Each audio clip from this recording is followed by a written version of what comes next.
Bismillahirrahmanirrahim. Salam əziz dostlar, xoş gördük bir daha hər birinizi. Biz şükür haqqında danışırdıq. Müəyyən qədər deyəcəyimiz bugünkü məsələləri biz danışmışıq, müzakirə etmişik.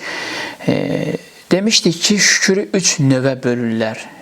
Dil ilə olunan şükür, qəlb ilə olunan şükür və əməl ilə olunan şükür. Bunlar haqqında konkret olaraq danışmamışdıq, amma mövzuların içində bunları işarə etmişdik. Əsasən də çıxışlarımız şükürün əməli hissəsinə aid idi bu günə qədər. Dil ilə olunan şükür, ümumiyyətlə ilkin mərhələdə əgər şükür qəlb ilə mümkün deyilsə, insanın elə hal olur ki, qəlbən nədənsə razı ola bilmir. Və burada dil ilə şükür etməsi nə dərəcədə uyğundur və yaxud nə dərəcədə qəbul olunur. Alimlər qeyd edirlər ki, və hətta psixoloqlar qeyd edirlər ki, insan ilkin mərhələdə dili ilə şükür etməyi bacarmalıdır. Və bunun üçün də digər insanlarla münasibətdə və eyni zamanda ailə üzvləri ilə münasibətdə, valideynləri ilə münasibətdə, hətta bir şeyin ona olan yaxşılığın, mahiyyətin başa düşməsə də belə, amma zahirdə ona olan xidməti görürsə, ona bir çox sağ ol deməlidir. Çox sağ ol dedikcə və təşəkkür etdikcə və eyni zamanda Allahın nemətlərini dadıb, Allahın nemətlərinə dil ilə də olsa şükür etdikcə bu insanda xüsusi gözəl bir hal yaradır. Misal olaraq Allahın nemətlərini hamısını mahiyyəti qədər başa düşməsək də belə, azından hər hansı bir nemətdən qidalanırıqsa, faydalanırıqsa onun şükür etməliyik. Və dil ilə də olsa şükür etməliyik. Misal olaraq hədislərdə gəlir ki, namazı bitirdikdən sonra gedin səcdəyə, namazı bitirdikdən dərhal sonra gedin səcdəyə şükrən lillah deyin. 3 dəfə demək olar, 7 dəfə demək olar. Bəzi vaxtlar olur ki, insan həqiqətən də namazın tam olaraq mahiyyətini anlamır. Amma insanın özünün sözü özündə xüsusi bir təsir qoya bilir. İnsanın öz danışdığı sözləri belə bəzən insanda ciddi təsirlər qoya bilir. Danışır, müəyyən bir zamanlarda öz dediklərinin həqiqətini anlamasa da, amma müəyyən bir vaxtdan sonra insan öz dediklərinin mahiyyəti haqqında düşünməyə çalışır və eyni zamanda onu başa düşür. Yəni şükür, belə desək, dillə şükür etmək insanın özünü o qəflət halından oyatması üçün çox normaldır. Özü özünü başa düşür, özü özünü anlayır ki, mən qəlbdən şükür eləyə bilmirəm, qəlblə şükür eləyə bilmirəm və ürəkdən hələ razı deyiləm. Amma bunun qarşılığında özü ilə mübarizə eləyib, mübarizə edərək dili ilə də olsa şükür eləsin. Quran buyurur ki, əgər şükür etsəz, Quran buyurur. İbrahim surəsində Allah buyurur ki, əgər şükür etsəz, sizə nemətimi artıracam. Bəli, ola bilər Allah tərəfindən bu insan üçün başa düşüləndir. Allah insanı anlayır, Allah insanın gücü qədər onunla davranır. Bir insan hər hansı bir nemətin mahiyyətini başa düşməyib, amma başa düşmək üçün çalışır və o nemətin başa düşülməməsini özündən hesab edir. Nəinki neməti kənara çəkir və bunun üçün də əlinə çatan nemətə görə dillə də olsa şükür edir. Çörək yesə şükür edir, su içsə şükür edir, hər hansı bir maddi və mənəvi nemətin qarşılığında dillə də olsa şükür edir. Allah da buyurur ki, əgər bu şükrü eləsəz, sizin üçün nemətimi artıracağım. Şükrün dil ilə şükrün edilməsi Allahın nemətinin insan üçün, insana olan nemətinin artmasına səbəb olur. Bu birinci xüsusiyyətidir. İkinci xüsusiyyətidir, şükür. Dillə şükür eləmək insanda müsbət enerji yaradır və insanda sakitlik yaradır. Bir var insan hər hansı bir dəyərin qarşılığında etiraz etsin, dili ilə etiraz etsin. Bir də var insan dilini şükrə öyrətsin. Dilini şükrə öyrətdikdən sonra müəyyən zamanlar keçdikcə həmən dili ilə etdiyi şükür onun ruhunda müsbət təsir qoya bilir, müsbət enerji yaranır və eyni zamanda ruhu aram olur.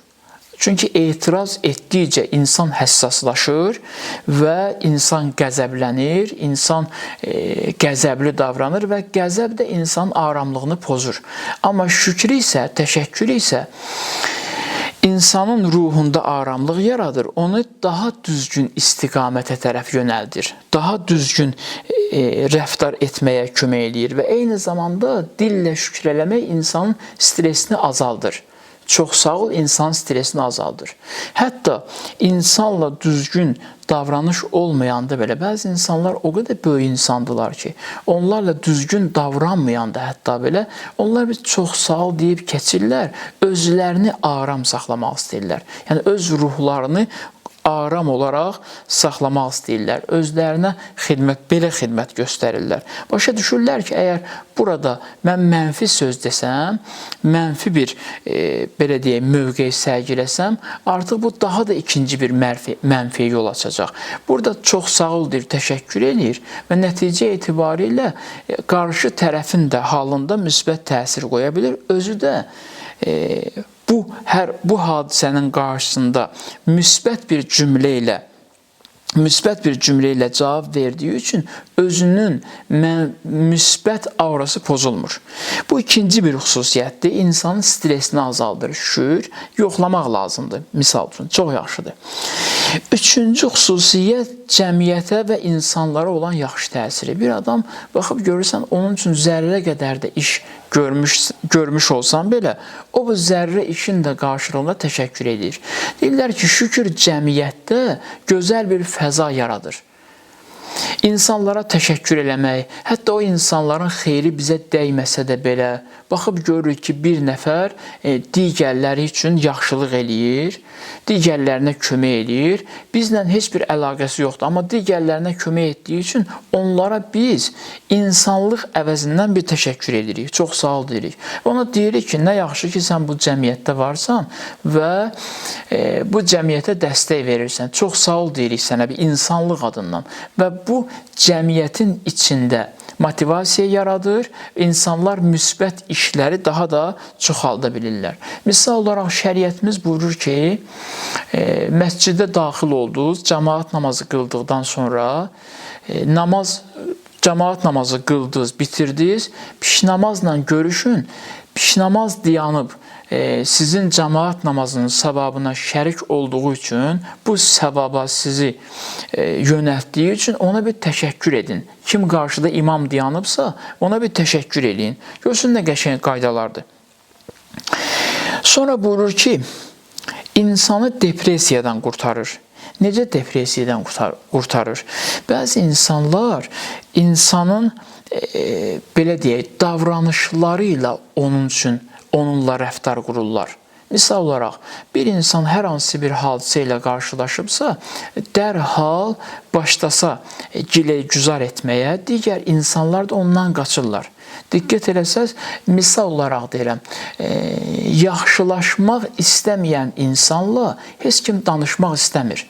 Yaxşılaşmaq, inkişaf etmək, gözəlləşmək istəməyən insanla dilində yalnız və yalnız bədgümanlıq, bəd sözlər olan insanla heç kim münasibət qurmaq istəmir. Hesab edin ki, biz bir nəfəri aparırıq Peyğəmbərin yanına, istəyirik ki, Peyğəmbər onu izah eləsin ki, misal üçün, sən bağışlanacaqsan, amma bunun dilində yalnız söz budur. Söz bundan ibarət ki, yox, mən heç vaxt bağışlanmayacağam. Məni bağışlaya bilməz. Amma belə olsa ki, misal olaraq, desin ki, mən günah etmiş olsam da belə, şükür Allaha ki, bu günahımdan peşmanam. Bəli, günah pis işdir, amma buna şükür edir ki, bu günahından peşmandır. Günahından peşmançılığının şükrü onun o günahının bağışlanmasına xüsusi kömək edə bilir. Çünki xoş danışdı, müsbət danışdı. Onu stresdən xilas eləyə bilir. Bu olduqca əhəmiyyətli məsələdir. Misal olaraq, bir nəfəri psixoloqun yanına aparmaq istəyirik, ona bir yol göstərir, deyir ki, bu yol var, bu elə bədgümanlıqla danışır. Və deyir, yox, bu çox bədbinlik haldır. Deyirlər ki, belə insanlardan uzaq olun.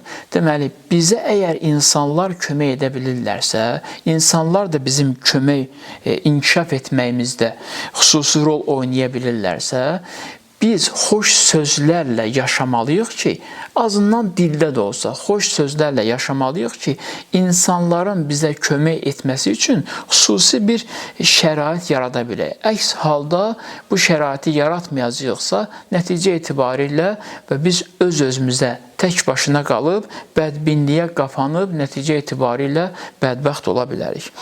5-ci xüsusiyyət də budur ki, deyirlər, dildə şükür etmək insanın bərəkətini artırır. Misal olaraq, ola bilsin ki, sənin qazandığın hər hansı bir qazanc növü bugün sənə bəs etmir, kifayət eləmir.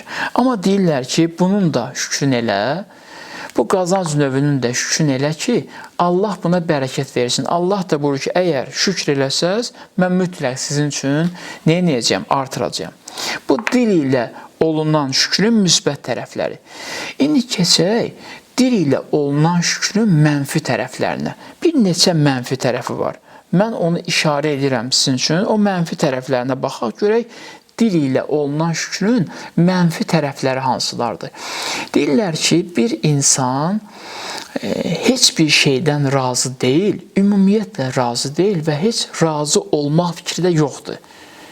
Razı olmaq fikri də yoxdur. Amma elə bir cəmiyyətə düşüb ki, burada şükür etməməsi, şükür edə bilməməsi onun üçün, belə deyək, onu mənfi bir obrazda təqdim edir. Bu da məcburdur yalandan dilində şükür eləsin.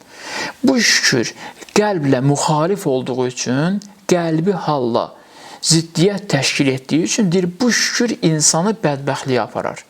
Bu şükür insanı mənfiyə doğru aparar. Bu düzgün şükür deyil. Və deyirlər ki, müəyyən dil ilə, müəyyən mövzulara aid olan dil ilə olan şükür də var ki, bu şükür insanı riyakar eləyir. Bu şükür eləyən insan deyil, amma özünü Allahın xüsusi şükür eləyən bəndələri kimi tanıtdırmaq istəyir ki, mən həyatımda hər şeyə şükür eləyirəm. Özünü belə tanıtdırır. Dindar obrazı alıb, bir inanclı obrazı alıb və özünü cəmiyyətə belə təqdim etmək istəyir. Deyir, riyakarlıq üzündən olunan şükür insanın qəlbini korlayar, insanın qəlbini xarab eləyər. Yəni, biz diqqət eləməliyik ki, bəli, birinci mərhələdə biz istəyirik ki, ürəyimiz şükür halında olsun. Qəlbimizin şükür halında olması üçün qeyd etdiyim o prinsiplərə əsasən şükür etməliyik. Dilimizdə şükrü çoxaltmalıyıq ki, azından mənfi söz deyil, müsbət sözlər danışmalıyıq və müsbət sözlər cəmiyyətə ötürməliyik və eyni zamanda Allahla öz aramızda təqdim etməyə bacarmalıyıq. Bir də var, yox, ümumiyyətlə mənim düzəlmək fikrim yoxdur. Mən razı deyiləm, heç ümumiyyətlə razı olmayacağam. Sadəcə bu şükür edirəm ki, insanlar məni şükür eləyən insan kimi tanısınlar. Bu şükür artıq insanı məhvə aparar, bu şükür düzgün şükür deyil, bu düzgün təşəkkür deyil, riyakarlıqdır və insanın qəlbini daha da korlaya bilər. Deməli, bu şükürlərin vasitəsilə mənfi şükürləri özümüzdən uzaqlaşdıracağıq. Hətta bəzi şükürlər var ki, onlar digər insanlara zərbə vurmaqdan ötürüdür. Dil ilə şükür olunur. Misal olaraq, mənim bir günahım var, kiçik günah eləmişəm, digəri böyük bir günah eləyib və yaxud mən namaz qılanam, digəri namaz qılan deyil. Bu maraqlı mövzudur. Mən namaz qılanam, digəri namaz qılan deyil. Və mən bilirəm, o namaz qılmır və namaz qılmamağından da əziyyət çəkir. Öz dili ilə desək, hələ hazır deyil, ya hansısa səbəblər onun namaz qılmamasına səbəb olur. Mən bilərəkdən onun yanında əyləşib, namaz qılmağıma şükür edirəm ki, deyirəm, şükür Allaha ki, mən namaz qılıram. Bəziləri kimi namaz qılmayan deyiləm. Bu şükür artıq cinayətdir. Bu şükür digərinin qəlbini sındırar, əksinə onu qəlbini sındırdıqdan sonra Allah ondan razı qalar, nəinki burada şükür eləyən insandan. Və nəticə etibarilə gələk qəlbin halına. Əsasən bütün şükürlər, bütün təşəkkürlər insanın daxilindən baş qaldırmalıdır. Bəli, müəyyən yerlər var ki, burada hər hansı bir yeməyin dadını xoşlamamışam. Misal olaraq deyirlər ki, ailədə xanım sənin üçün yemək bişirdisə və yaxud anan yemək bişirdisə sənin üçün, dərhal yeməyin dadı xoşuna gəlmədisə ona demək ki, bu nə yeməkdir, yaxşı yemək deyil. Deyir, yox, orada zəhmət çəkib deyə, çəkdiyi zəhmət qədər onun zəhmətini qiymətləndir. Deyirlər ki, yaxşı idi, çox dadlı idi. Təşəkkür edirəm ki, zəhmət çəkmisən. Deyirlər ki, Loğman haqqında deyirlər. Deyirlər, o bir qul idi. Belə bir rəvayət danışırlar. Maraqlı bir rəvayətdir. Bir gün sahibi gətirib gəldi, bir meyvə yemiş deyirlər ki, o yetişməmişdi, dadı yox idi. Özü bir dilim ondan yedi, gördü ki, yox da, bu dadlı deyil, yeməli deyil. Amma baxdı, gördü ki, Loğman elə yiyir, ağzının suyu axır. Dedi ona ki, o dadlıdır, yiyirsən, yetişib. Dedi, əlbəttə, bəli, dadlıdır. Mənim xoşuma gəlir. Dedi ki, bir də götürdü bir dilim, baxdı, gördü, yox da bunun dadı yoxdur. Dedi ki, düzündür, o dadlıdır ya yox, yetişib ya yetişməyib. Dedi ki, yox, biraz dadı zəifdir. Sonra dedi, düzündür, onun dadı necədir? O cür ki, sən yiyirsən, o formada ki, sən yiyirsən, elə deyil axı bu. Dedi, düzdür, elə deyil. Dedi, bəs niyə görə sən bunu çox gözəl şəkildə yiyirsən, elə yiyirsən, güya bu yetişmiş bir şirin yemişdir. Baxdı, çox maraqlı bir söz dedi. Dedi, sən mənim sahibimsən, mən də sənin qulun. Heç vaxt sən mənə yetişməmiş bir yemiş verməmisən. Bu dəfə belə çıxıb. Bu da vicdandan deyil ki, mən dərhal onu üzvə vurum, deyim ki, bu yemiş yetişməyib, dadlı deyil və bunun dadı acıdır.